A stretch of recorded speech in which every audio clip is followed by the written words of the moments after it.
2025 সালে বিশ্ববাজারে সোনার দর ইতিহাসের সর্বোচ্চ পর্যায়ে পৌঁছেছে। অর্থনৈতিক অস্থিরতা আর বৈশ্বিক সংঘাতের মধ্যে সোনা হয়ে উঠেছে বিনিয়োগকারীদের নিরাপদ আশ্রয়। কিন্তু এই সোনার উৎস সম্পর্কে সাধারণ মানুষ অল্পই জানে। পশ্চিম আফ্রিকার সাহেল অঞ্চলে এই মূল্যবান ধাতুর খনন অনেক ক্ষেত্রেই জঙ্গি গোষ্ঠী ও সামরিক সরকারের সহিংসতার অর্থে যোগানদাতা হয়ে উঠছে। বুর্কিনা ফাসো, মালি ও নাইজার মিলিয়ে প্রতি বছর আনুমানিক 230 টন সোনা উৎপাদন করছে, যার বাজার মূল্য প্রায় $15 বিলিয়ন। এই আয়ের একটি বড় অংশই সামরিক সরকারের হাতে যাচ্ছে। স্থানীয় প্রশাসন বলছে এই আয় দিয়ে দেশের সার্বভৌমত্ব রক্ষা হচ্ছে।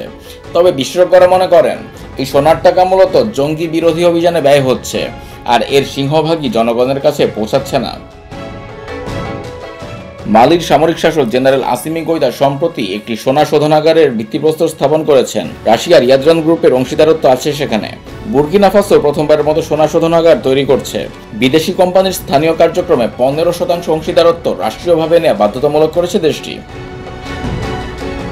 তবে বাস্তবতা হচ্ছে এই সোনার ব্যবসা একদিকে যেমন সরকারকে অর্থ যোগাচ্ছে, অন্যদিকে জঙ্গি গোষ্ঠী আল কায়েদা ও ইসলামিক স্টেটের শাখাগুলো এর নিয়ন্ত্রণ নিয়ে লড়াই করছে।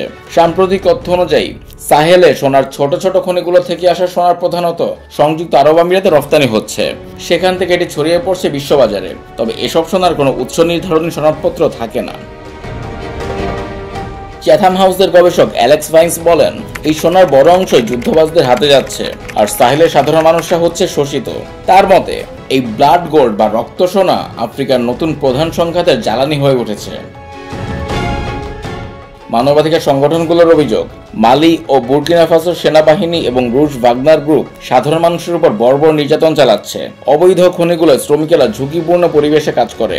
সোনার দাম বাড়লেও বাড়েনি তাদের মজুরি, মূল্য বাড়লেও লাভের ভাগ মালিকেরাই রাখে। আমাদের কোনো সুরক্ষা নেই। বিশ্বে হীরকের মতো সোনার উৎপত্তি নির্ধারণে কোনো কার্যকর পদ্ধতি নেই। ভাইন্স বলেন, সোনা গলিয়ে ফেলা হয় প্রাথমিক পর্যায়ে, ফলে উৎস শনাক্ত প্রায় অসম্ভব। তিনি আরও জানান, সাহেল থেকে আসা এই সোনা সহজেই যুক্তরাজ্য সহ পশ্চিমা বাজারে প্রবেশ করছে, আর একবার সংযুক্ত আরব আমিরাতে শোধন হলে সেই সোনা আর চেনার উপায় থাকে না। বিশ্লেষকরা আশঙ্কা করছেন, জবাবদিহি আর নীতিমালার দুর্বলতার কারণে পশ্চিম আফ্রিকার মানুষদের রক্তের বিনিময়ে সোনার ব্যবসা আরও বিস্তৃত হবে, আর এই সংঘাত ও শোষণের গল্প হয়তো অদূর ভবিষ্যতেও থামবে না।